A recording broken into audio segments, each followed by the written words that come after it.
Home guards ನೇಮಕಾತಿಗಂತೂ ತಗೊಳ್ಳಿಲ್ಲ, ಸಂಬಳನೂ ಹೆಚ್ಚಿಗೆ ಮಾಡಲಿಲ್ಲ. ಅವರಿಗೆ ಸಾಲ ಸೌಲಭ್ಯ ಒದಗಿಸ್ಬೇಕಾಗಿದ್ದು ನಮ್ಮ ಗೌರ್ಮೆಂಟಿಂದು ಕರ್ತವ್ಯ ಅಲ್ಲ. ಸಿದ್ದರಾಮಯ್ಯ ಬರೀ 6,000 ರೂಪಾಯಿ ಕೊಡ್ತಾನೆ. 6,000 ರೂಪಾಯಿ 6,000 ರೂಪಾಯಿದಾಗ ಏನು ಬರ್ತತಿ? ಅವನಾದ್ರೆ 50,000 ತಗೊಂತಾನೆ ಸಿದ್ದರಾಮಯ್ಯ. 50,000.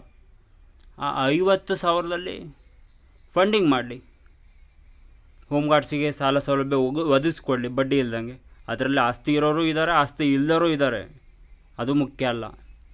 ಬಡತನ ಅನ್ನೋದನ್ನು ಹೆಂಗೆ ನೀಗಿಸ್ತಾನೆ ಅನ್ನೋದು ಇಂಪಾರ್ಟೆಂಟು. ಹೋಮ್ ಗಾರ್ಡ್ಸ್ ಆಗಿರ್ಬೋದು, ಸೆಕ್ಯೂರಿಟಿ ಗಾರ್ಡ್ಸ್ ಆಗಿರ್ಬೋದು, ಅವರಿಗೆಲ್ಲ ಸಾಲ ಸೌಲಭ್ಯ ಕೊಡಿಸ್ಲಿ ಬಡ್ಡಿ ಇಲ್ದಂಗೆ. ಯಾಕೆ? ಅವ್ರು ಸಾಹುಕಾರರಲ್ಲ.